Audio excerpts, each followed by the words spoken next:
Hi friends, జీవితం అనేది చాలా వాల్యుబుల్ అయింది. చాలా సమయం చాలా తక్కువ ఉంటుంది.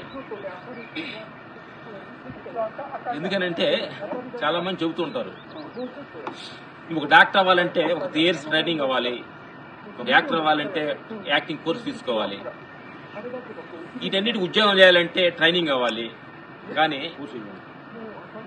కానీ జీవితంలో జీవితాన్ని నేర్చుకోవడానికి ఎవరు ట్రైనింగ్ ఇవ్వట్లా.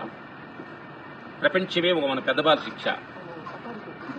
తాగి రోడ్లో పడిపోయిన గురించి నేర్చుకోవచ్చు, తాకుండా ఆరోగ్యం ఉన్నవాడి గురించి నేర్చుకోవచ్చు.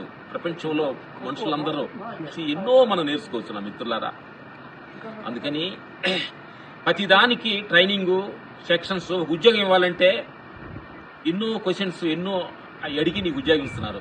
కానీ మన జీవితం ఎలా నడుచుకోవాలనేది ఏ పాఠశాలలో ఎక్కడా లేదు నా మిత్రులారా. ప్రతి క్షణం ప్రపంచాన్ని చూసి నువ్వు నేర్చుకో. నీ ముందు ఒడిదిడుకులు పోతున్న వాళ్ళు, నీ ముందు కోతిలో పడ్డ వాళ్ళని చూసి నువ్వు విశారగా పక్కకి వెళ్ళిపో. ప్రతి క్షణం జీవితం మీద గమనంగా ఉండు, అలెక్ట్గా ఉండు, యాక్టివ్గా ఉండు. ఇవి ఉండాలంటే ముందు నిన్ను తెలుసుకోవాలి, నువ్వెవరో తెలుసుకోవాలి. ఇవన్నీ తెలుసుకోవాలంటే క్రమ తప్పకుండా నువ్వు ధ్యానం చేయాలి, ఆత్మ పైనలో నువ్వు పయనించాలి. అప్పుడు నీ గురించి, ప్రపంచాన్ని గురించి, విశ్వాన్ని గురించి, ప్రకృతి గురించి నీకు క్లారిటీగా ఉంటుంది నా మిత్రులారా. Okay, thank you. నడుస్తుంటా మాట్లాడారు.